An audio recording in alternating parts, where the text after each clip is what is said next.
नूर पे तशरीफ फरमा बावकार जुमला मुअज़्ज़ज़ व मुअक्कर उलमाए ज़वील एहतराम सामईन मोहतरम पर्दा नशीं ख़वातीन इस्लाम अस्सलामु अलैकुम व रहमतुल्लाहि व बरकातुहू। अल्हम्दुलिल्लाहि कफ़ा वस्सलातु वस्सलामु अला इबादिहिल्लज़ीना इस्तफ़ा अम्मा बाद फ़ौज़ु बिल्लाहि मिनश शैतानिर रजीम बिस्मिल्लाहिर रहमानिर रहीम वमा खलक़तुल जिन्न वल इंसा इल्ला लियअबुदून।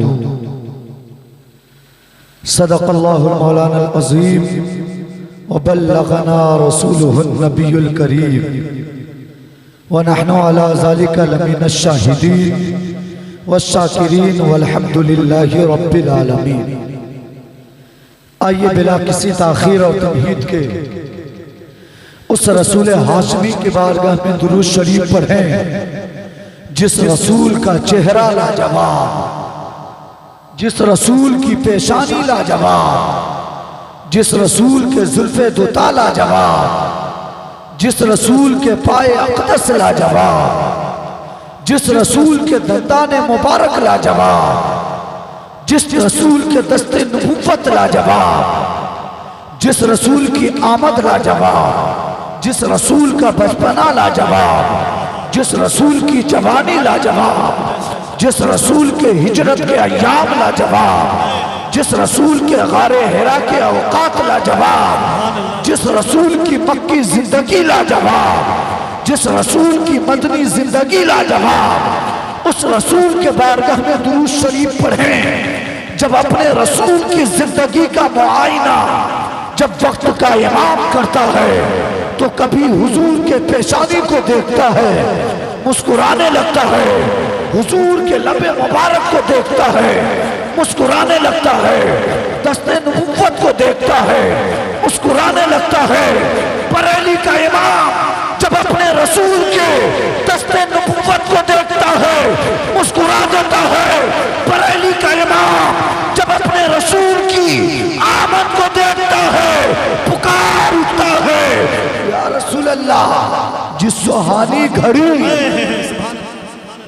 जिस सुहानी घड़ी चमका तैबा का चाँद, जिस सुहानी घड़ी चमका तैबा का चाँद, उस दिल अफरोज़े साथ पे लाखों सलाम।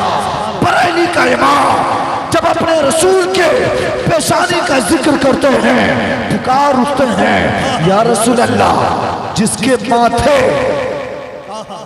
जिसके माथे शफ़ाअत का सेहरा रहा, जिसके माथे शफ़ाअत का सेहरा रहा, उस जबीने सआदत पे लाखों सलाम। बरेली का इमाम जब अपने रसूल के दस्ते नबूवत की तारीफ करते हैं पुकार उठते हैं, या रसूल अल्लाह।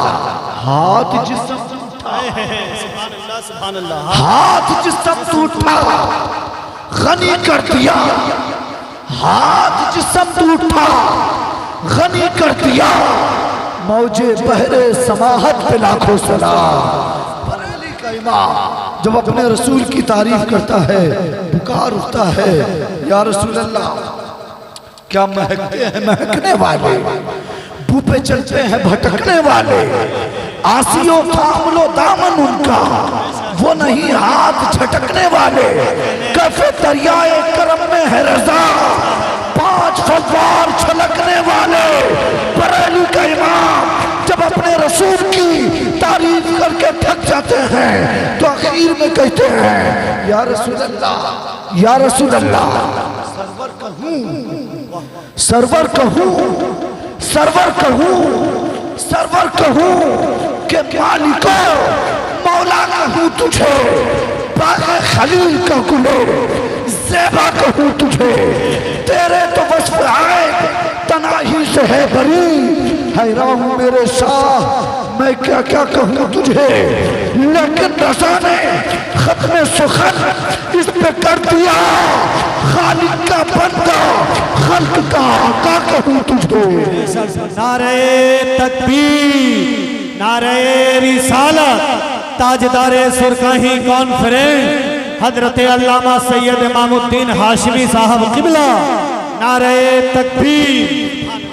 एक बार दुरूद शरीफ पढ़े, अल्लाहुम्मा सल्ली अला सय्यिदना व मौलाना मुहम्मद मादिनिल जूद वल करम व आलिहि व बारिक व सल्लिम, सल्लु अलैहि सलातु व सलाम अलैका या रसूल अल्लाह सल्लल्लाहु तआला अलैहि वसल्लम। आप लोग बेदार हैं, कुछ सुनाया जाए? ट्राई किया। बिल यकीन अब मुझको जीना आ गया,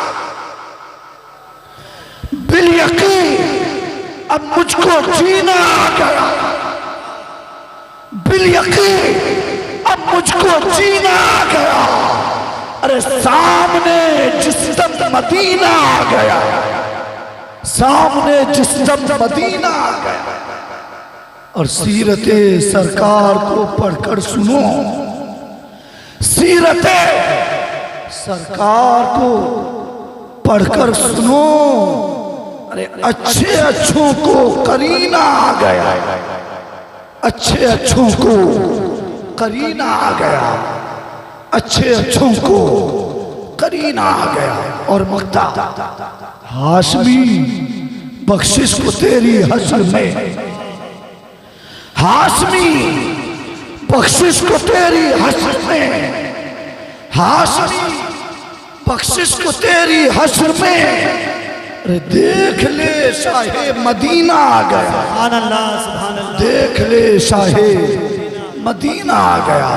एक बार दुरूद शरीफ पढ़े, अल्लाहुम्मा सल्ली अला सय्यिदना व मौलाना मुहम्मद मादिनिल जूद वल करम व आलिहि व बारिक व सल्लिम, सल्लु अलैहि सलातु व सलाम अलैका या रसूल अल्लाह सल्लल्लाहु तआला अलैहि वसल्लम।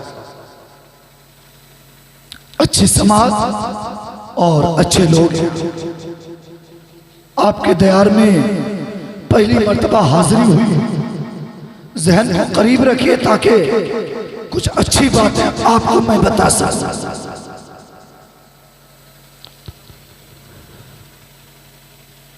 अल्लाह ने आपको अपने रसूल की उम्मत में पैदा किया। किसमें? उस रसूल की उम्मत में पैदा किया जो रसूल आदम से भी बेहतर रसूल है, जो रसूल मूसा से भी बेहतर रसूल है, जो रसूल ईसा से बेहतर रसूल, जो रसूल दाऊद से बेहतर रसूल, जो रसूल ज़करिया से अच्छा रसूल, जो रसूल यहया से अच्छे रसूल। बल्कि अल्लाह ने आपको ऐसे रसूल की उम्मत में पैदा किया जो रसूल तमाम रसूलों के इमाम है। और आपको अल्लाह ने तमाम उम्मत में बेहतर बनाया। अल्लाह ने आपको तमाम नबियों की उम्मत से बेहतर पैदा किया। अल्लाह ने आदम को भेजा, उसकी उम्मत को भेजा, मूसा को भेजा, उसकी उम्मत भी आई, ईसा को भेजा, उसकी उम्मत भी आई, यहया को भेजा, उसकी उम्मत भी आई, ज़करिया को भेजा, उसकी उम्मत भी आई, जुल्किफ्ल को भेजा, उसकी उम्मत भी आई, लूत को भेजा, उसकी उम्मत भी आई। लेकिन कुर्बान जाए, जब अल्लाह ने आपके रसूल को भेजा तो आपके रसूल ही को बेहतर नहीं बनाया, बल्कि उस नबी की उम्मत को तमाम नबियों की उम्मत से बेहतर बना दिया। और जब आपको बेहतर बनाया गया तब आपका कारनामा भी बेहतर, आपके किरदार भी अच्छे होने चाहिए, आपके कारनामे बेहतर होने चाहिए।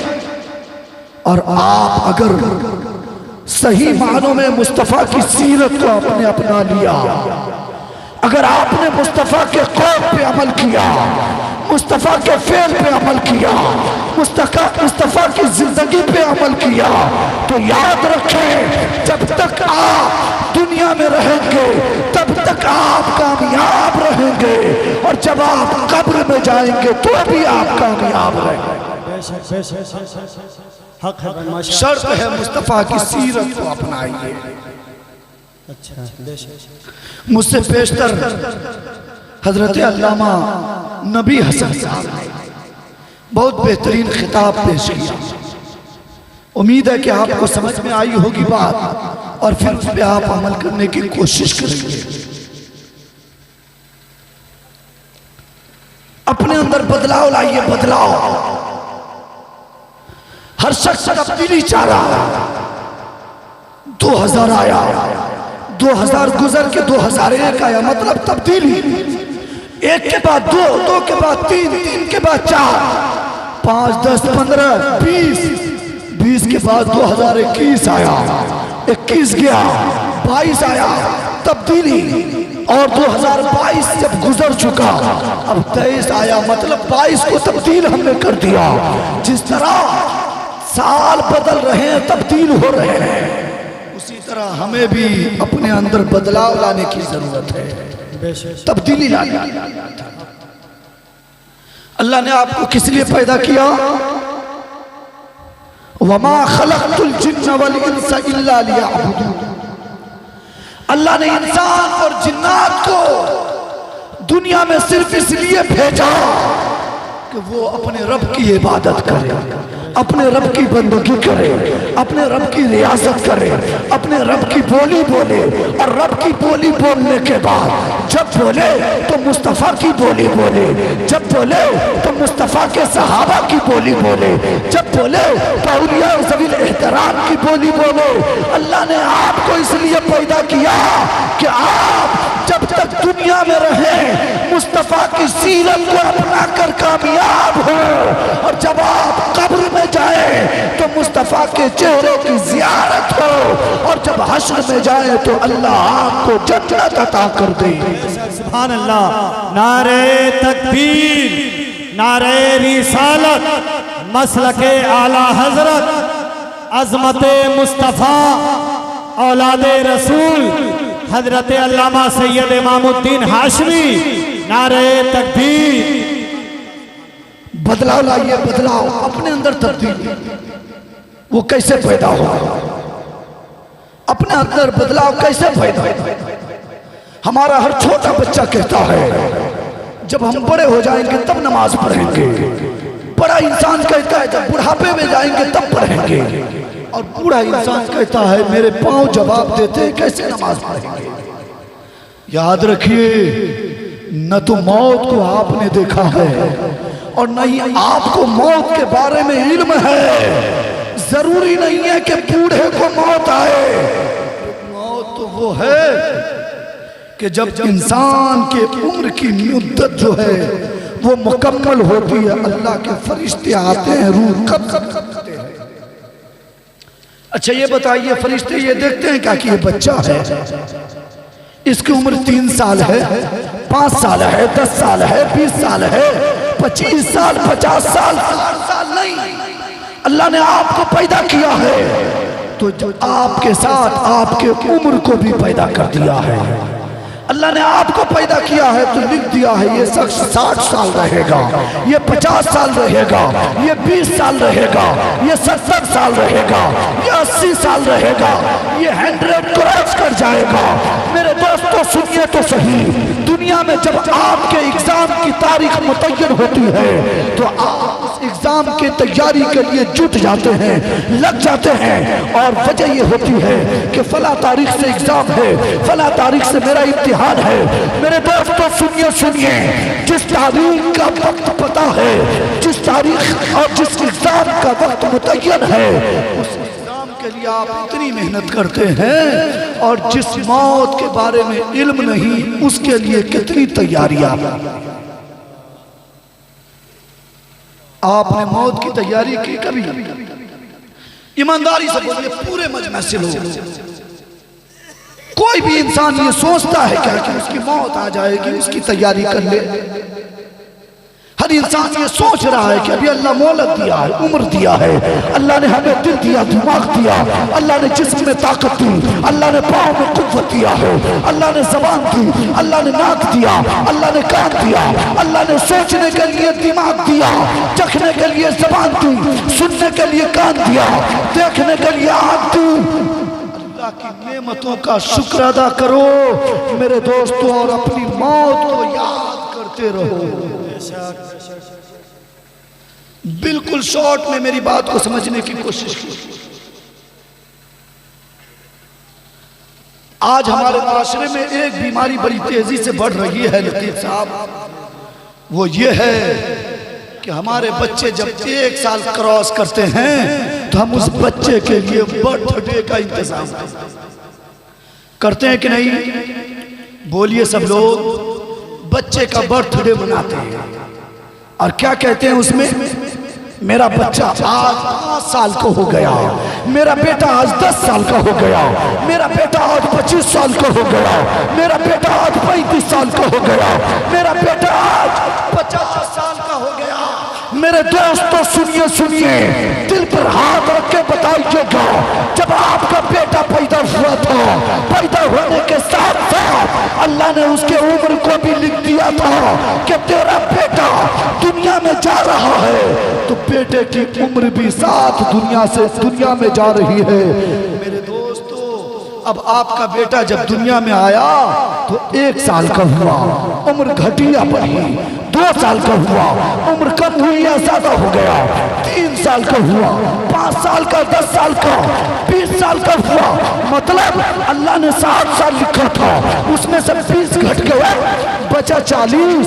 अब मतलब मेरा बेटा उम्र को आगे नहीं बढ़ा रहा, बल्कि मेरे बेटे की उम्र कम हो रही है। मतलब ये हुआ जैसे साल बदला, मेरा बेटा कब्र के करीब चला गया, मेरा बेटा कब्र के करीब चला गया, मेरा बेटा जनाजे के करीब चला गया, ऐसे वक्त के करीब गया जिस वक्त के बारे में आया है कि इंसान उस वक्त सिर्फ खाली हाथ जाता है, उसके साथ न तो बाप जाता है, न उसकी माँ जाती है, न उसकी बहन जाती है, न उसके भाई जाते हैं, न उसके औलाद जाते हैं, न उसके दोस्त जाते हैं। मेरे दोस्तों, मतलब ये हुआ जैसे जैसे उम्र बढ़ती गई आप अपने कब्र के करीब पहुंचते चले गए। लेकिन तरीका क्या था? खुशी मनाने का और लोगों को कहने का, मेरा बेटा आज 20 साल का हो गया, मेरा बेटा आज 25 साल का हो गया।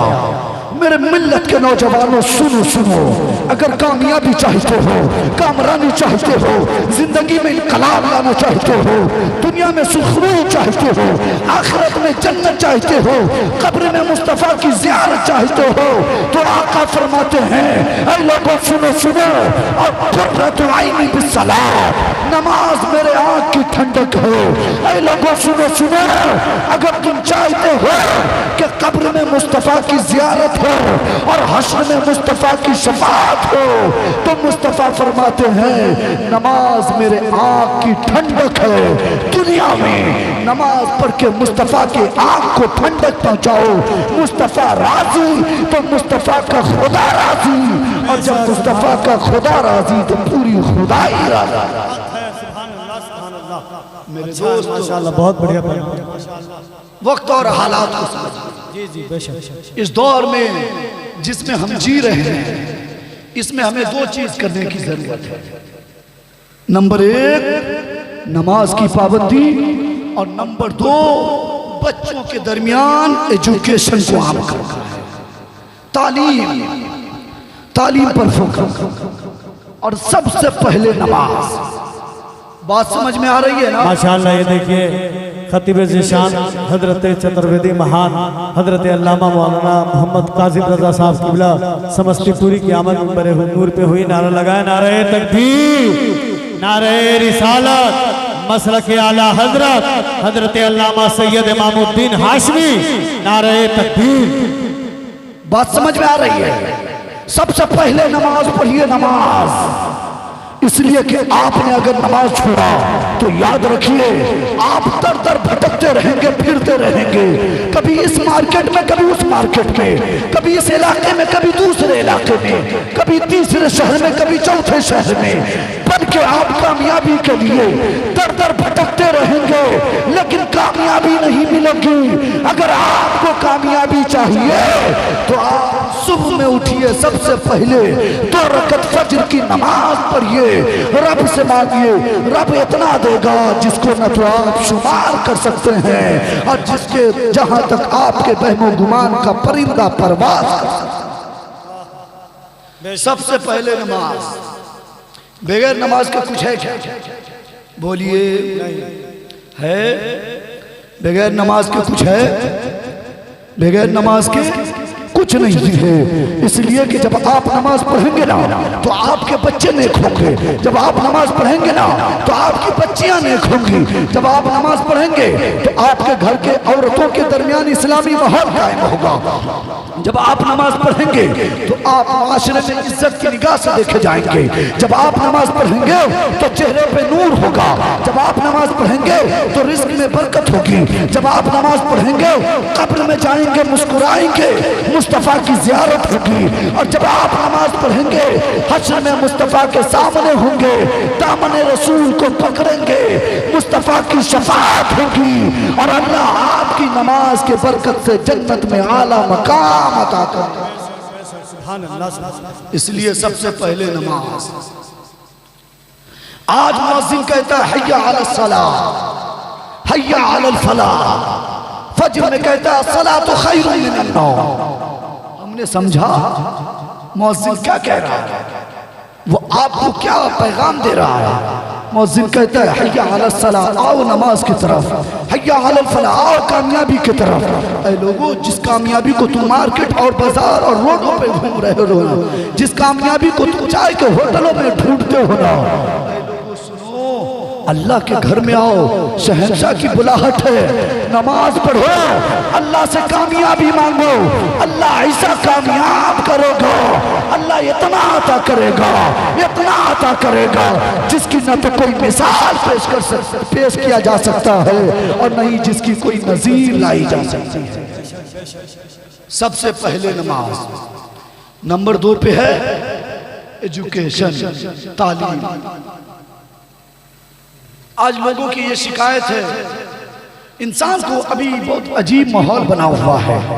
इंसान को कुछ भी हो, अगर कोई बीमारी ही क्यों ना हो, इंसान फौरन पहुंचता है, मौलाना साहब एक ताबीज दीजिए, मुफ्ती साहब एक ताबीज दीजिए, पीर साहब एक ताबीज दीजिए, पीर साहब ये कर दीजिए, वो कर दीजिए, पीर साहब फला काम कर दीजिए। मेरे दोस्तों सुनिए, गौर कीजिए, किसी को बुरा लगे तो माफ कीजिएगा, मैं किसी का नाम नहीं लेता, जो इस्लाम का कानून है पेश कर देता हूँ, अमल कीजिएगा, आप कामयाब नहीं कीजिएगा, मेरा काम है बताना, मैं बता कर गुजर जाऊंगा। मेरे दोस्तों, आज हमारी शिकायत है, मेरे बच्चे नाफरमान, ताबीज दे दीजिए, मेरे बच्चे नाफरमान है, ताबीज दे दीजिए, मेरी बेटियां मेरा कहना नहीं मानती, ताबीज दीजिए, मेरी बीवी मेरे हुक्म पे नहीं चलती, ताबीज दीजिए, मौलाना साहब मेरे रोजी में बरकत नहीं है, ताबीज दे दीजिए, मौलाना साहब कुछ ऐसी ताबीज दीजिए ना कि उम्र बढ़ जाए, मौलाना साहब कुछ ऐसा काम कीजिए ना कि हम पूरे इलाके में सबसे ज्यादा इज्जतदार हों। मेरे दोस्तों सुनिए तो सही, ये ताबीज बाद में, ये पीर साहब बाद में, ये आम इंसान बाद में, ये आम चीजें बाद में। सबसे पहले अगर औलाद को नेक देखना चाहते हैं, बेटी को वफादार बनाना चाहते हैं, बीवी को सीरत मुस्तफा की पाबंद बनाना चाहते हैं, सबसे पहले अपने रब के बारगाह में जाना होगा। और जो रब के बारगाह में सर को झुका लेता है, रब उसे आसमान के इतना ऊंचा बुलंद कर देता है, इतना बुलंद करता है कि दुनिया उसकी मिसाल कायम की करती है और दुनिया उसकी नजीर पेश करने लगती है। सुभान अल्लाह, माशाअल्लाह, बहुत अच्छा। आज मार्केट में बहुत सारे पीर साहब लोग भी, जहन को करीब रख के सुनिए, आपका ये मुजफ्फरपुर और वैशाली ये ऐसा इलाका है जिस इलाके में पीर की कमी नहीं है। गलत बोल रहे हैं क्या? पीर की कमी नहीं है। अल्लाह ताला ऐसे अच्छे पीर को अल्लाह सलामत रखे और उसके सदक़े में अल्लाह हमें भी सलामत रखे। लेकिन जो पीर शरीयत के मुताबिक नहीं चलता हो, उस पीर का अंजाम क्या होगा? बहुत सारी ऐसी कौम भी है दुनिया में, बहुत सारे ऐसे लोग भी है दुनिया में, बहुत सारे ऐसे मुरीद भी है दुनिया में, बहुत सारे ऐसे अफराद भी है दुनिया में जो ये कहते हैं सुनिए सुनिए, आप कहते हैं नमाज पढ़ो, आप कहते हैं रोजा रखो, आप कहते हैं माँ की खिदमत करो, आप कहते हैं पड़ोसियों के हुकूक को अदा करो, आप कहते हैं मेरे इलाके में जो गरीब लोग हों उसकी मदद करो। बात समझ में नहीं आती। हमारे पीर साहब कहते हैं नमाज मत पढ़ो, हम तुम्हारे पीर हैं, हम तुम्हें जन्नत में ले जाएंगे। मेरे दोस्त याद रखिएगा, अगर कोई ऐसा पीर होगा दुनिया में जो मुरीद को नमाज के लिए रोकता होगा, तो कब्र में सबसे पहले वो पीर की पिटाई होगी, उसके बाद उसके मुरीद के भी छक्के पे छक्के लगे। इसलिए कि अल्लाह ने आपको दिल दिया है, अल्लाह ने दिमाग दिया है, अल्लाह ने आँख दिया है, अल्लाह ने जिस्म के हिस्से दिए हैं, अल्लाह ने जिस्म में ताकत दी है, अल्लाह ने बॉडी में भी ताकत दी है। तो आप अच्छी चीजों को देखिए, अच्छाई को समझिए, बुरी चीजों से दूर हो जाइए। पीर आपको क्या खाक जन्नत में ले जाएगा।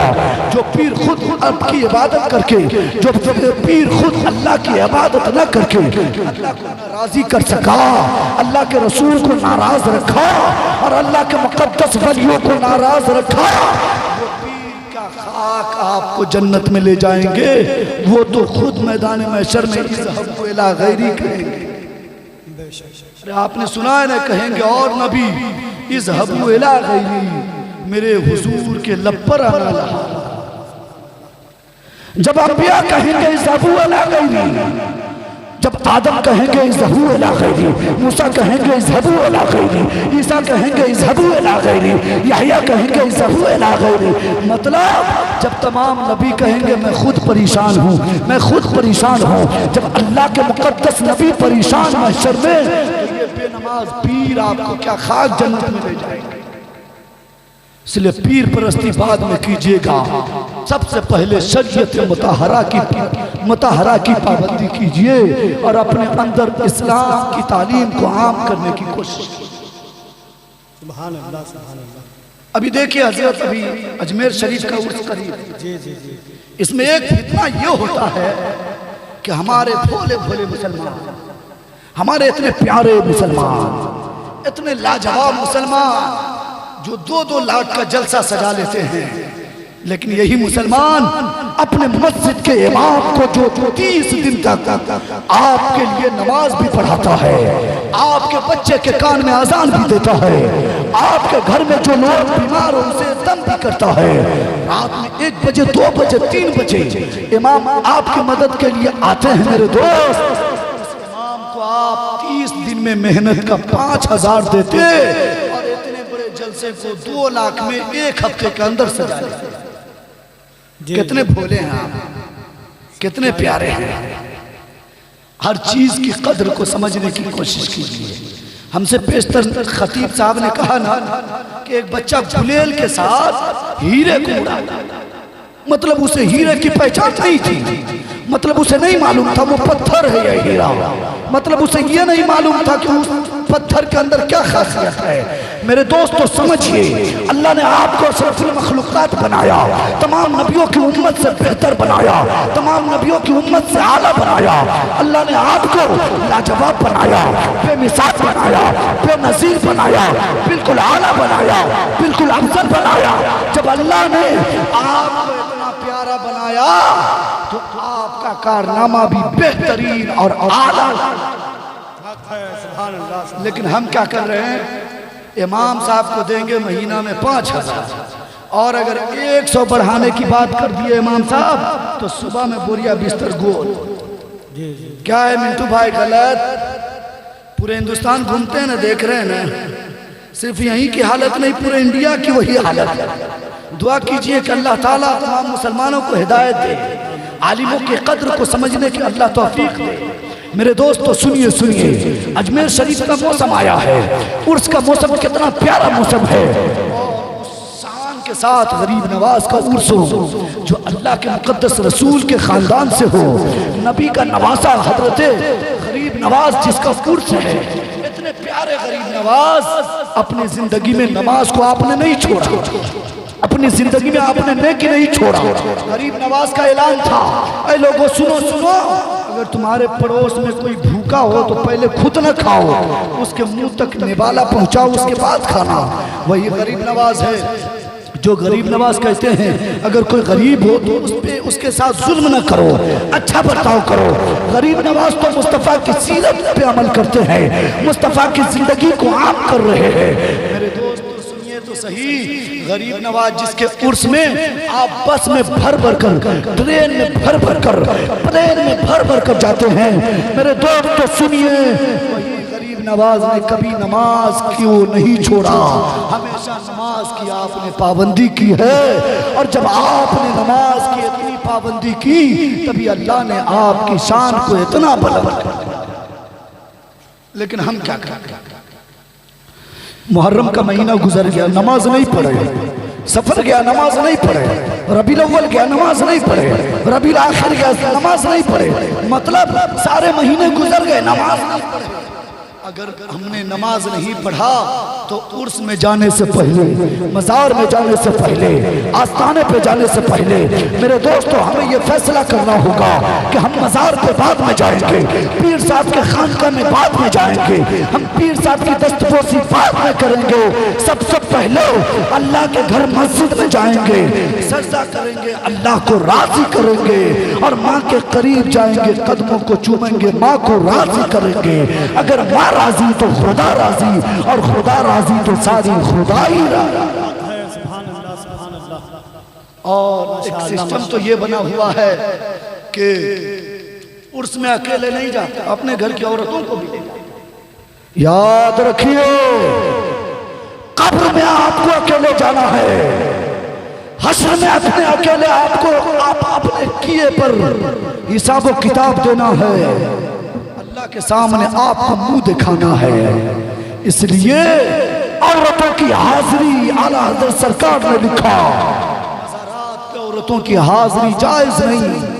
इसलिए जब आप मसले के आला हजरत को फॉलो करते हैं, मानते हैं, तो आला हजरत के कौल को भी मानिए, तभी आप मसले के आला हजरत के पाबंद हो सकेंगे, तभी आप मसले के आला हजरत के मानने वाले कहलाएंगे। इसलिए कि आपने जब आला हजरत के अहकाम के खिलाफ कारनामा अंजाम दिया, आप मसले के आला हजरत में से नहीं हुए, और जब आप मसले के आला हजरत यानी मसले के अहले सुन्नत में से नहीं हुए तो फिर आपका ठिकाना जहन्नम होगा। याद रखिए, बहुत सारे लोग ये सोचते हैं कि हम सुन्नी है, जन्नत में चले ही जाएंगे। अरे भाई, इतना आसानी से जन्नत मिल जाता ना, इतना आसानी से जन्नत मिल जाता तो हजरत उमर फारूक रातों में उठ उठ कर रोते नहीं। इतने आसानी से जन्नत मिलता तो हजरत अबू बकर सिद्दीक रात में आंसू नहीं बहाते। इतने आसानी से जन्नत अगर मिल जाया करते तो मेरे दोस्तों हजरत दाऊद अलैहिस्सलाम इतना नहीं रोते कि वहां की जमीन गीली हो जाती। जन्नत इतना आसान और खेल तमाशा नहीं, कोई खिलौने का नाम नहीं जो आपको दो चार कीमत में मिल जाए। अरे जन्नत तो उस चीज का नाम है मेरे दोस्त कि अगर आप दुनिया में नेकी करेंगे तभी आपको जन्नत मिलेगी।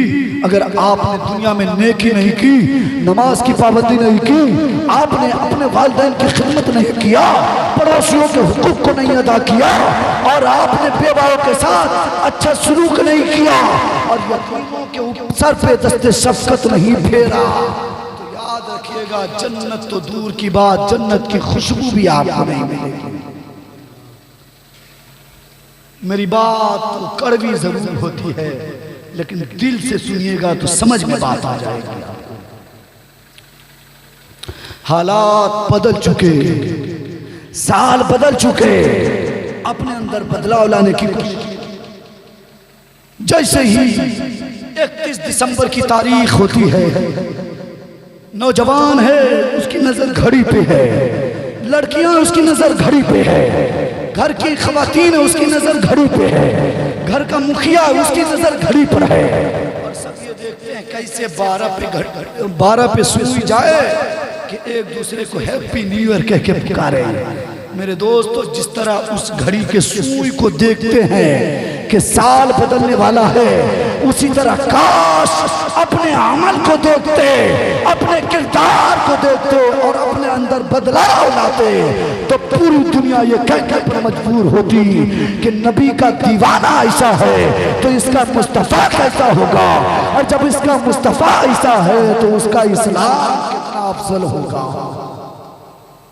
इसलिए तब्दीली लाइए, तब्दीली बदलाव लाइए, हदीस पाक समाप्त करते जाए।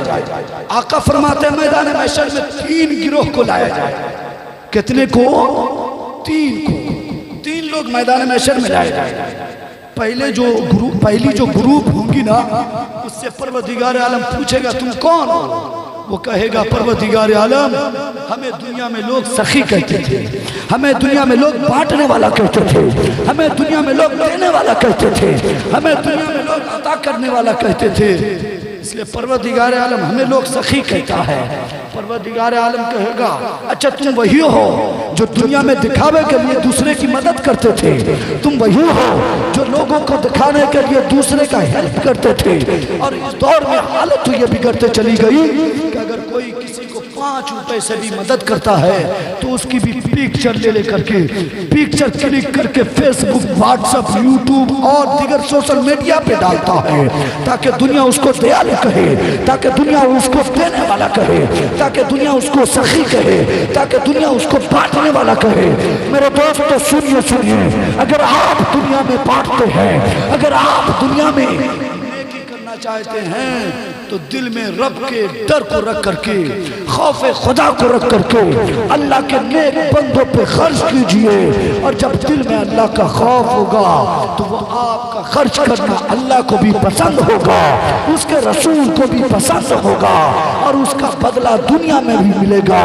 और अगर अल्लाह राजी हो गया तो मरने के बाद उसके सदक़े में आपको जन्नत अता कर दिया जाएगा। आज हमारे हालात क्या हो गए? अगर पड़ोस में कोई गरीब हो, मुस्तफ़ा ने कहा था, आमना के लाल ने कहा था, अब्दुल्ला का बेटा बोलता है, आमना का बेटा बोलता है, हजरत मोहम्मद अरबी कहता है, हजरत हसनैन का बाबा कहता है, हजरत हसनैन का नाना कहता है, हजरत फातिमा का बाबा कहता है। मुस्तफ़ा फरमाते हैं ऐ लोगों सुनो सुनो, तुम में से कोई इंसान उस वक्त तक कामिल मोमिन नहीं हो सकता जब तक कि अपने औलाद से ज्यादा, अपने घर बार से ज्यादा, अपने पड़ोसियों से ज्यादा, अपने बच्चों से ज्यादा, अपने बेटियों से ज्यादा, अपने इलाके से ज्यादा। मुस्तफा फरमाते हैं अगर कोई इंसान कामिल मोमिन बनना चाहता है तो सबसे ज्यादा अपने रसूल से मोहब्बत करे। और जो इंसान सबसे ज्यादा मुस्तफा से मोहब्बत करता है वो इंसान की दुनिया भी कामयाब हो जाती है, कब्र में भी कामयाब होता है और हश्र में भी वो इंसान कामयाब हो जाता है। नारे तकबीर, नारे रिसालत, ताजदारे सुरकाही कॉन्फ्रेंस, फैजाने सरकारे सुरकाही, हजरत अल्लामा सैयद इमामुद्दीन हाशमी, सरजमीने मोमिनपुर डुमरी शरीफ। नारे तकबीर। बात समझ में आ रही है या नहीं समझ में आ रही है? मुस्तफा फरमाते हैं अगर तुम्हारे पड़ोस में कोई गरीब हो, कोई मजदूर हो, कोई लाचार हो, मुस्तफा कहते हैं उसका मजहब ना देखो, वो सिख है या ईसाई, वो हिंदू है या मुस्लिम, मजहब बाद में। मुस्तफा का फरमान है कि सबसे पहले उसकी मदद करो। अगर आपने किसी गैर मुस्लिम की बगैर धर्म पूछे, बगैर उसका मजहब पूछे आपने मदद कर दिया तो हो सकता है आपके इस काम से वो मुतासिर हो जाए, और जब आपके इस काम से वो इंप्रेस होगा तो वो ये कहने पर मजबूर होगा कि मुस्तफ़ा का दीवाना ऐसा है तो इसका सरकार, इसका मुस्तफ़ा यानी मोहम्मद अरबी कैसा होगा, और जब इसका मोहम्मद रसूलुल्लाह वैसा है तो फिर इसका खुदा कितना आला होगा। जब तुम ऐसी मदद करोगे तो वो इंसान भी मुस्तफ़ा का कलमा पढ़ेगा, इस्लाम में दाखिल होगा। अगर आपके तबलीग पे एक इंसान भी कलमा पढ़ लिया वो भी कामयाब और आप भी कामयाब होंगे। हम बयान ये कर रहे थे कि महशर में 3 गिरोह आएंगे।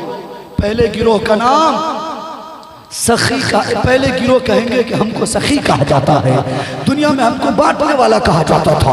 वो नहीं जो हजरत अबू बकर थे, वो नहीं जो हजरत उमर थे, वो नहीं जो हजरत उस्मान थे, वो सखी नहीं जो हजरत बिलाल थे, वो सखी नहीं जो हजरत सलमान थे, वो सखी नहीं जो हजरत हजरत अबू उबैदा थे, वो सखी लाए जाएंगे जो दुनिया में सखावत इसलिए करते थे कि लोग उसे दयालु कहे, बांटने वाला कहे।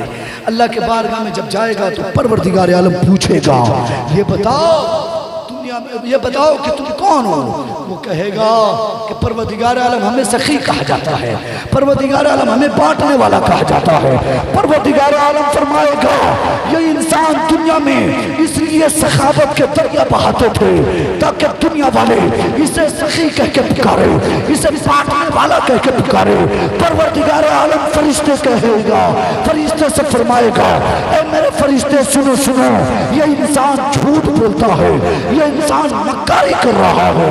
फरिश्ते से कहेगा, परवरदिगार इसको पकड़ो और मुंह के बल घसीटते हुए जहन्नम में डाल दो। मेरे दोस्तों, अगर दुनिया में सखावत करना है तो नीयत ये हो कि रब राजी हो, रब राजी हो और रब का मुस्तफा राजी हो। दूसरे ग्रुप जो आएंगे उस ग्रुप को नमाजी कहा जाएगा। क्या कहा जाएगा? नमाजी। दूसरे ग्रुप से परवरदिगार आलम पूछेगा, तुम्हें 60 साल की जिंदगी दी गई, 80 साल की जिंदगी दी गई, तुम्हें 90 साल दुनिया में जिंदगी दी गई। परवरदिगार आलम पूछेगा, ये लोगों सुनो, ये तो बताओ तुमने दुनिया में क्या किया? वो ग्रुप कहेंगे, परवरदिगार आलम हमें दुनिया में लोग नमाजी कहते थे, हम नमाज पढ़ते थे, हम नमाज की पाबंदी करते थे।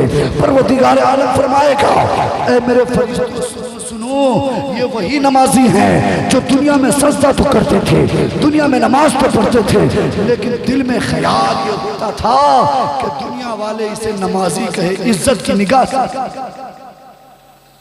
परवरदिगार आलम फरमाएगा, ऐ मेरे फरिश्तों सुनो, इसको भी पकड़ो और मुंह के बल घसीटते हुए जहन्नम में डाल दो। इसलिए अगर नमाज पढ़ते हैं तो दिल में खौफ खुदा पैदा कीजिए और जहन से वो बातें निकालिए कि दुनिया नमाजी कहे। जिस दिन अगर आपका रब आपको नमाजी कह दिया तो याद रखिए, आप दुनिया में भी कामयाब और आप आखिरत में। इसलिए दुनिया के दिखावे के लिए नमाजी मत। तीसरे ग्रुप को जो लाया जाएगा, उस ग्रुप से पूछा जाएगा, तुम कौन हो? उस ग्रुप को कहा जाएगा, तुम कौन हो? गौर से सुनिएगा, उलमा इकराम मौजूद हैं। वो ग्रुप से पूछा जाएगा, तुम कौन हो? दुनिया में क्या करते थे? 60 साल की जिंदगी मिली, क्या करते थे? 80 साल की जिंदगी मिली, क्या करते थे? वो ग्रुप ये कहेंगे, परवरदिगार आलम लोग हमें आलिम कहते थे। क्या कहते थे? आलिम कहते थे। परवरदिगार आलम पूछेगा, लोग तुम्हें आलिम कहते था? लोग तुम्हें आलिम कहते थे? वो लोग कहेंगे, हाँ परवरदिगार आलम लोग मुझे आलिम कहते थे, लोग हमें आलिम दीन कहते थे। परवरदिगार आलम फरमाएगा, तुम्हें इतनी जिंदगी दी गई, बताओ जितना तुमने इल्म हासिल किया, इल्म के मुताबिक कितनी तुमने तबलीगें की और इल्म के मुताबिक कितने तुमने अच्छे कारनामे को अंजाम दिया और तुम्हारे सामने कितने बुराइयां हो रहे थे जिसको तुमने अपने इल्म की वजह से जान करके मना किया। अब वो इंसान फंस जाएगा जो 100 रुपए के चक्कर में ताबीज लिखता है, वो फंसेगा। जो 100 रुपए के चक्कर में ताबीज लिखता है वो इंसान फंस जाएगा। जो 100 रुपए के चक्कर में किसी की दिलजोई करने लगता है, किसी के इंसान के सामने घुटने टेकता है, वो आलिम फंस जाएगा। जो इल्म तो हासिल किया लेकिन अपने मफाद के लिए इल्म हासिल किया, आलिम फंस जाएगा। जो एक रात में तकरीर करने का 1 लाख रुपया डिमांड किया था, अब वो आलिम फंसेंगे जो एक रात में मुस्तफा के जिक्र को करने के बहाने लोगों को धोखा दे करके 50-50 हजार रुपया वसूली की थी। ऐसे आलिम को परवरदिगार आलम के बारगाह में जाके जवाब देना है। इसलिए अल्लाह ने आपको इल्म दिया है, अल्लाह ने आपको दिल दिया है, अल्लाह ने आपको दिमाग दिया है, अल्लाह ने आपको जिस्म दिया है, अल्लाह ने आपको इल्म की दौलत दिया है, अल्लाह ने आपको सलाहियत दिया कि आप तकरीर करते हैं। तो याद रखिए, दिल में अल्लाह का ख्वाब पैदा कीजिए और जब मुस्तफ़ा का जिक्र कीजिए तो नीयत ये हो मुस्तफ़ा राजी हो और मुस्तफ़ा का खुदा राजी। लेकिन हमारे कारनामे क्या हुए? फोन लगाते हैं, फला तारीख को जलसा है, उधर से कहता अच्छा ठीक है, अब ये मेरे एयरपोर्ट पे फोन रखो। उसे ये नहीं मालूम कि फोन लगाने वाला किसी मदरसे का मुदर्रिस हो सकता है, उसे ये नहीं मालूम कि फोन करने वाला किसी मदरसे का शेखुल हदीस हो सकता है, उसे ये नहीं मालूम कि किसी मस्जिद का इमाम हो सकता है, उसे ये नहीं मालूम कि किसी इलाके का इज्जतदार हो सकता है। फौरन कहता है फोन रखो, अभी हम एयरपोर्ट पे हैं, अभी हम फला मीटिंग में हैं, अभी हम फला जगह में हैं।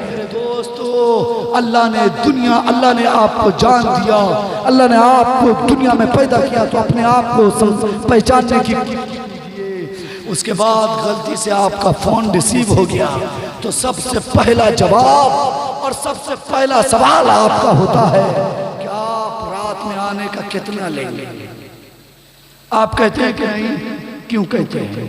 कब्र में आपकी भी पिटाई होगी, याद रखिएगा।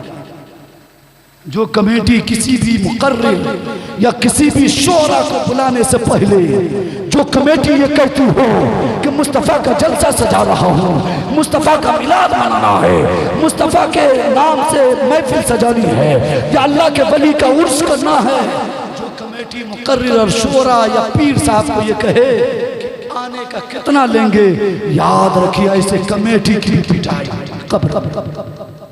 क्या जवाब देंगे? जलसा और जुलूस को आपने खेल तमाशा बना, जलसा और जुलूस को तफरीक का अड्डा बना दिया। 2.5 लाख खर्च करके आप जलसा करेंगे, 2.5 लाख लगे आपका, 2 लाख लगे आपका, उलमा हो आपके और अवाम हो आपकी और बेनिफिट आपको मिले जीरो। उसका रीजन ये मेरे दोस्त कि आपने जलसा तो सजाया, आपने पैसा तो खर्च किया, आपने लोगों को तो बुलाया, आपने बिरयानी तो खिला दी, लेकिन मुस्तफ़ा की सीरत को आपने समझा नहीं, मुस्तफ़ा के दीन को आपने। इसलिए मुस्तफ़ा के दीन से खिलवाड़ मत कीजिएगा। एक शायर दुनिया में था जिसे दुनिया हजरत हसन बिन साबित कहते हैं, वह अहसन मिन कलम तरक़त ऐनी व अजमल मिन कलम तलिदिन निसा खुलिक़त मुबर्रअन मिन कुल्लि ऐबिन कन्नका क़द खुलिक़त कमा तशा। हजरत हसन पढ़ते थे और मुस्तफ़ा मौजूद होते थे। क्या हजरत हसन ने डिमांड किया था? क्या किया कभी?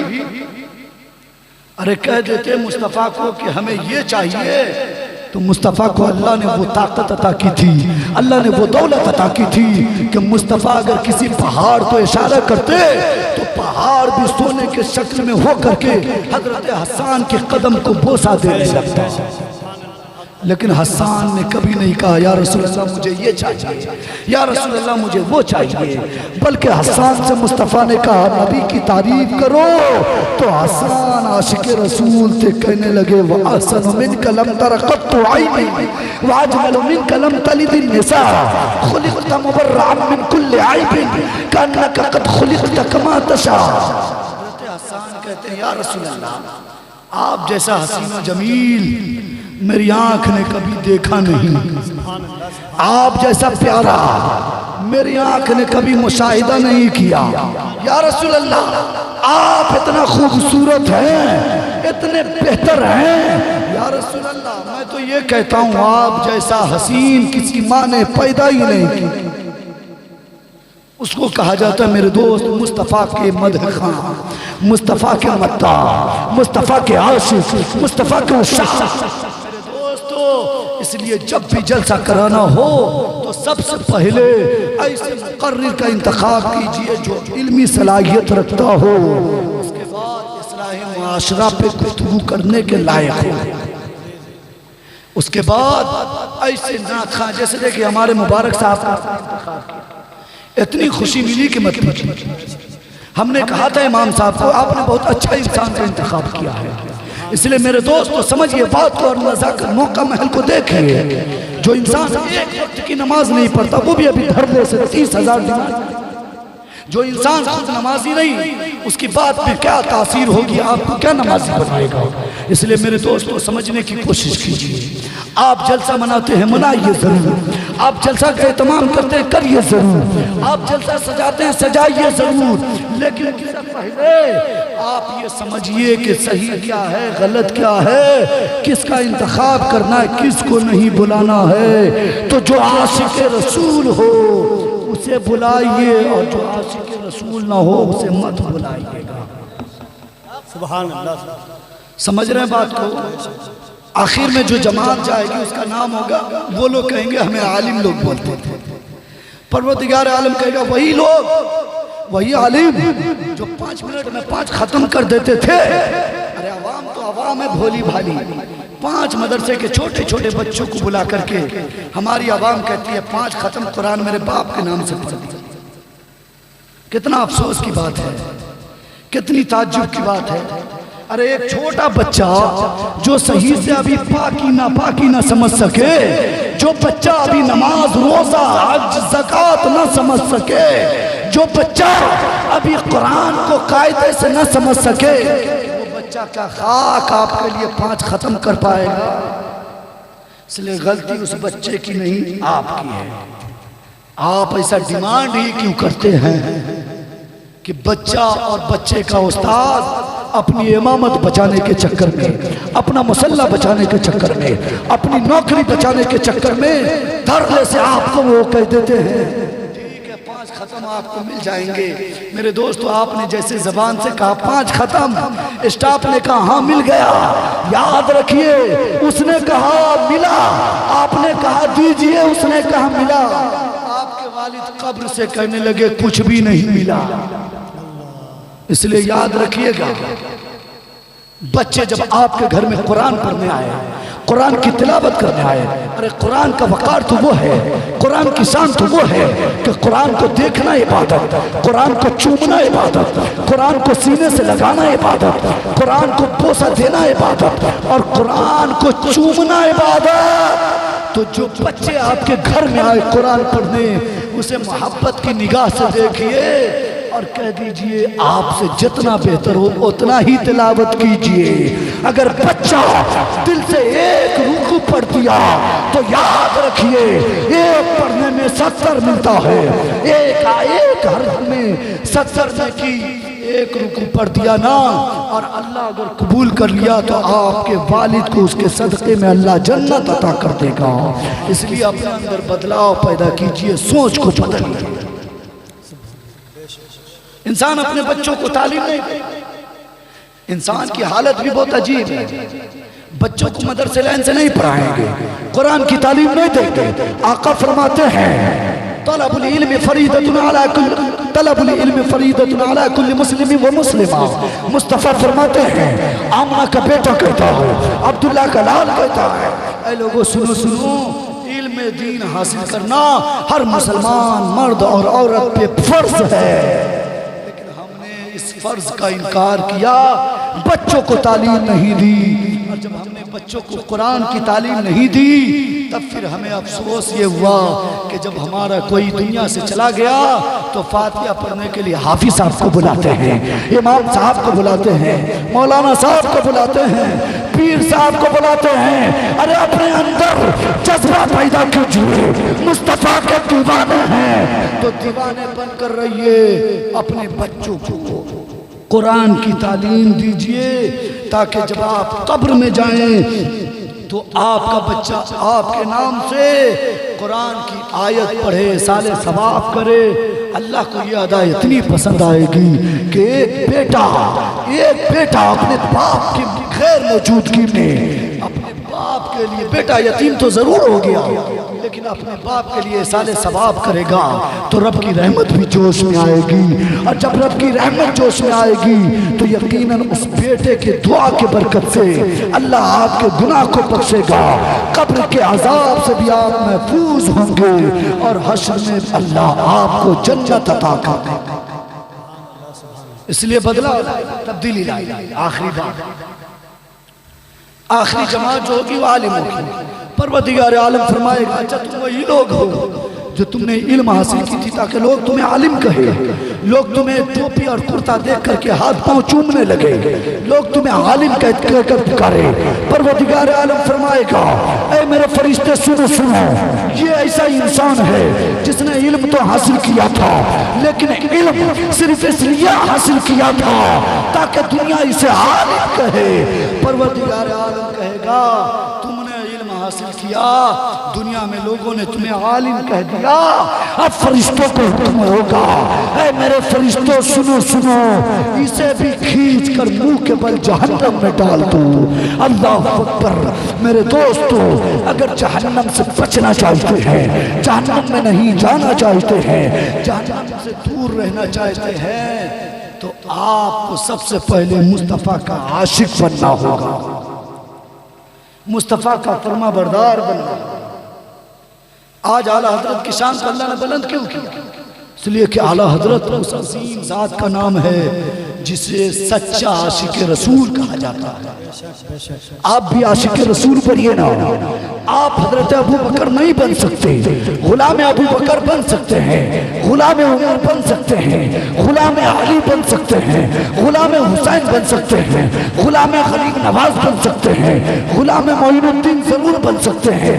मेरे दोस्तों, आप सरकार सुरखाही तो नहीं बन सकते, लेकिन गुलाम सरकार सुरखाही जरूर बन सकते हैं। उस के सरकार सुरखाही तो जरूर बन सकते हैं। इसलिए दीन हासिल कीजिए, तब्दीली लाइए, बदलाव लाइए, ताकि आपका रब राजी हो, फिर आपका ठिकाना जन्नत हो जाए। दोस्तों, तब्दीली लाइए, तब्दीली बदलाव लाइए। अल्लाह ने जिस चीज के लिए आपको पैदा किया आप भुला दिया। अल्लाह ने कहा, वमा खलक़तुल जिन्न वल इंसा इल्ला लियअबुदून। ऐ लोगों सुनो सुनो, मैंने जिन और इंसान को सिर्फ इसलिए पैदा किया कि वो अल्लाह की इबादत करे। लेकिन मेरे दोस्तों, हमने असल मकसद को छोड़ा और हम नमाज को छोड़ने के बाद सलाम के लिए लड़ने लगे, फातिहा के लिए लड़ने लगे, क़याम के लिए लड़ने लगे। हमने मुस्तफ़ा की सीरत को छोड़ा, मुस्तफ़ा की सुन्नत को छोड़ा, और सिर्फ सुन्नत रसूल को यानी निकाह को, वलीमा को और दीगर सुन्नत को तो हम अदा करते हैं, लेकिन उसमें कहीं भी दूर दूर तक मुस्तफ़ा की सीरत नहीं नजर आती। अगर अब भी वक्त है, सुधर जाएंगे, मुस्तफ़ा की सीरत को अपना लेंगे, तो यहाँ भी कामयाब और मरने के बाद वहाँ भी कामयाब। वरना याद रखें, जहन्नम का सबसे छोटा अजाब अगर कुछ है तो उसी को कहा जाता है आग की जूती पहनाई जाएगी। सबसे छोटा अजाब बर्दाश्त कर लीजिएगा क्या? बर्दाश्त हो जाएगा क्या? अरे दुनिया में अगर बत्ती की तीली अगर सट जाए तो आपकी जान निकल जाती है, लेकिन जहन्नम में जब आग के जूते पहनाए जाएंगे तो उस वक्त आपकी हालत क्या होगी? आप अगर जहन्नम से बचना चाहते हैं, आप अगर जन्नत में जाना चाहते हैं, तो सुनिए सुनिए, तौबा का दरवाजा खुला है। सूरज पूरब से तुलू हो रहा है, पश्चिम को डूबता है, तौबा का दरवाजा खुला है। अब भी वक्त है, मुस्तफ़ा के दीन में सही तौर से दाखिल होइए, अपने गुनाहों से तौबा कीजिए, तौबतन नसूह, फिर उस पर कायम रहिएगा तो अल्लाह भी राजी होगा, उसका रसूल भी राजी होगा। जब आप चलेंगे तो आपकी जिंदगी से नबी नबी की सदा बुलंद होगी। दुनिया देखेगी तो कहेगी मुस्तफ़ा का उशाक जाता है, और जब आप चलेंगे तो लोग कहेंगे ऐसा नबी, ऐसी नबी की उम्मत ऐसी होती है तो इसका इस्लाम लाने वाला मुस्तफ़ा क्या आला होगा। इसलिए अपने अंदर बदलाव लाओ। आखिरी बात, 2 मिनट और बर्दाश्त कर, बहुत जरूरी है जो बता। हर चीज को आप ये ना समझिएगा कि हम आपके इलाके के लिए बोल रहे हैं, मुझे कुछ नहीं मालूम आप क्या कहते हैं। इस्लाम का जो पैगाम है मैं पहुंचा रहा हूं, आपके क्या कारनामे वो आप जानिए। अल्लाह ने आपको दिल दिया, उससे आप समझते हैं कि हमें क्या खाना चाहिए। अल्लाह ने आपको दिमाग दिया, आप समझते हैं कि आपको क्या करना चाहिए। मेरे दोस्तों समझिए, बरेली का इमाम आला हजरत सरकार लिखता है, आइए आला हजरत सरकार के बारगाह में पूछते हैं, ए बरेली का इमाम आप ही बता दें, क्या मज़ारात पे बेशुमार चादर चढ़ाना जायज़ है या नहीं। बरेली का इमाम कहता है, आला हजरत सरकार कहते हैं, ऐ लोगों सुनो सुनो, अल्लाह के वली के आस्थाने पर, अल्लाह के वली के मज़ार पर एक चादर चढ़ाना जायज़, जब तक वो चादर फटे ना, जब तक वो चादर पुरानी ना हो, तब तक दूसरी चादर चढ़ाने का लौट इजाजत नहीं है। लेकिन हम क्या करते हैं, एक तरफ तो मसलक आला हजरत जिंदाबाद और दूसरे तरफ मसलक आला हजरत का गला घोट रहे हैं। आला हजरत कहते हैं एक चादर और हम चढ़ाते 1000, और मजार के मजावर भी कमाल के आपकी चादर को मजार पे टिकने भी नहीं देते, उठा के बेचे। समझिए समझिए, अक्ल पैदा की, बदलाव लाइए।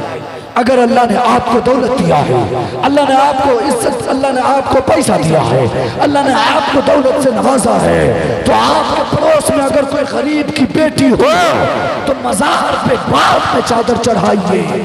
सबसे पहले गरीब के बेटी के सर पे चादर डालिए। साहिब मज़ार भी खुश, उसका रसूल भी खुश, और जब उसका रसूल खुश तो उसका खुदा भी खुश, और जब उसका खुदा खुश तो फिर आपका ठिकाना चल जाए। बदलाव लाए।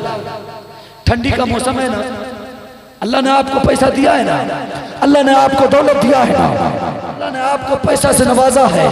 ठंडी का मौसम है, गरीब के घर में जाइए, पूछिए रज़ाई का एहतमाम है या नहीं, चादर का एहतमाम है या नहीं, बिस्तर का एहतमाम है या नहीं। उस गरीब के घर में जाइए, पूछिए उसके पास पहनने के लिए जैकेट का इंतजाम, स्वेटर है या नहीं। अगर उसके पास नहीं है तो मज़ार पे बाद में जाइए, सबसे पहले गरीब के सर पे चादर उड़ा दीजिए, गरीब को के जिस्म को स्वेटर से ढांक दीजिए।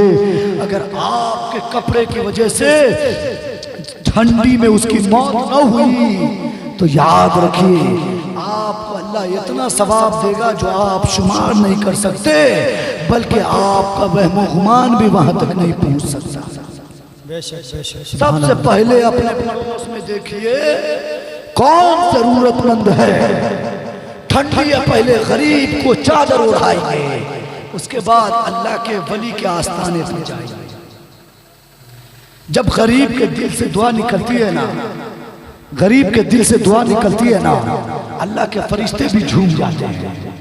गरीब के दिल से दुआ निकलती है ना तो आपके रसूल भी मुस्कुरा देते हैं, और जिसकी दुआ पे मुस्तफ़ा मुस्कुरा के आमीन कहते हैं, उस इंसान की दुनिया भी कामयाब, आखिरत भी कामयाब। इसलिए समझिए, सही चीज को समझने की कोशिश। आज ये पर्दा पे पाबंदी क्यों हो रहा है, आज नकाब पे पाबंदी क्यों है, आपने सोचा क्या? नहीं, आपके इस्लाम ने नकाब पहनने की इजाजत नहीं दी है, आपके इस्लाम में नकाब पहनने का अलाउड नहीं है, बल्कि आपके इस्लाम में पर्दा करने का अलाउड है, आपके इस्लाम में सत्र को छुपाने का अलाउड है।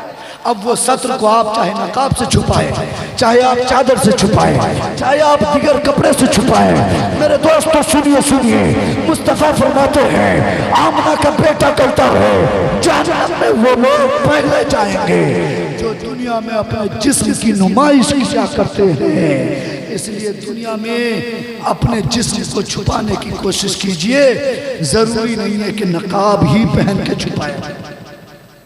अल्लाह के नबी की बेटी फातिमा का नाम सुना है ना आपने? अरे कोई मामूली खातून है क्या? क्या ये कम है कि मुस्तफ़ा की बेटी है? क्या ये कम है कि मुस्तफ़ा जब फातिमा तो ज़हरा आती थी तो मुस्तफ़ा इस्तक़बाल के लिए खड़े हुए। अरे किसी के लिए मुस्तफ़ा उठे नहीं, उठते थे तो अपनी बेटी के लिए, फातिमा के लिए। वो मुस्तफ़ा की बेटी फातिमा कहती है, इस्लाम की मुक़द्दस शहज़ादियों सुनो सुनो, अल्लाह ने तुम्हें पैदा किया, अल्लाह ने तुम्हें नबी की उम्मत में बनाया, अल्लाह ने तुम्हें नबी की उम्मत में भेजा, तो सुनो सुनो, पर्दा को लाजिम पकड़ो। अगर तुमने पर्दा कर लिया ना तो तुम दुनिया में भी कामयाब और आखिरत में भी कामयाब। अरे मुस्तफ़ा की बेटी तो ऐसी थी फातिमा, जो मरने से पहले आपके सर के बाल को आसमान में भी आसमान ने नहीं देखा, आपके बाल के स्याही को अल्लाह के फरिश्ते ने भी नहीं देखा। फातिमा ने कहा था, ए लोगों सुनो, जब मेरी मौत हो, रूह कब्ज हो, तो मुझे रात की तन्हाई में दफना देना, ताकि दुनिया वाले मुझे देख न ले और ताना न दे कि नबी की बेटी जब तक दुनिया में थी तो लोगों को पर्दा करके दिखाती थी, और आज देखो जब दुनिया से गई तो बेपर्दा जा रही है।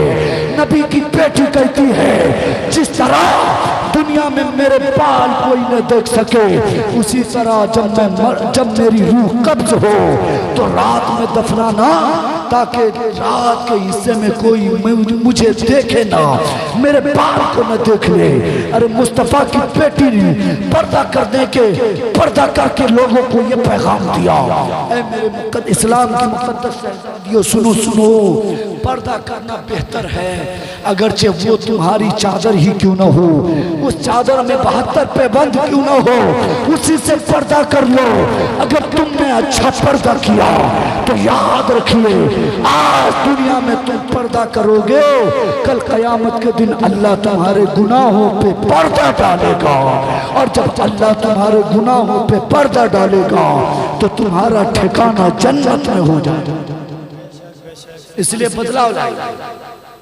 हमारी बच्चियां जाती हैं वलीमा में, सुन्नत है ना, वलीमा सुन्नत है ना, बिरयानी बनाना वलीमा में सुन्नत है ना, कह रहे हाँ आप लोग। अरे बिरयानी बनाना सुन्नत ही नहीं, वलीमा के नाम पे आप कुछ भी करें तो वो सुन्नत है। वलीमा हुजूर सल्लल्लाहु ताला अलैहि वसल्लम ने फरमाया, शादी के मौके से वलीमा करना सुन्ना है, लेकिन हम क्या करते हैं, सुन्नत की धज्जियां इसे उड़ाते हैं कि वलीमा के नाम पे महफिल तो सजाते हैं, वलीमा के नाम पे वो और हुजूर की सुन्नत को अदा करने के नाम पे खाना का एहतमाम करते हैं। लेकिन हम अपनी बेटी जिसकी उम्र 15 साल, 20 साल, 25 साल, 18 साल है, उस बेटियों को बेपर्दा नबी की सुन्नत को अदा करने के लिए ले जा रहे हैं। आप बताइए, आपका रसूल नाराज हो रहा है या खुश हो रहा है? मेरे दोस्त तो याद रखिए, जब गैर कौम हमें देखते हैं कि मुसलमान की बेटी वलीमे में सर खोल कर खा सकती है, तो फिर वही गैर कौम ये कहती है कि मुसलमान की बेटी बेपर्दा करके स्कूल में तालीम भी ले सकती है। गलती किसकी? मेरी। इसलिए हर जगह जब पर्दा में आप भेजेंगे ना, तो दुनिया के किसी कौम में ये ताकत नहीं, ये कुव्वत नहीं कि मुसलमान की बेटियों को ललकार दे और मुसलमान की बेटियों के सर से दुपट्टा को छीने। अरे एक मुस्तफा की बेटी फातिमा कहती है, मौला अगर तू मेरे बाबा की दुआ को कबूल नहीं किया ना, तो आज तेरे नबी की बेटी अपने सर से दुपट्टा हटा देगी। इतना कहना था कि परवरदिगार आलम दुपट्टा हटाने से पहले मुस्तफ़ा की दुआ कबूल करता है। आज हमारे घर की औरतों की अंदर वो तासीर क्यों नहीं है?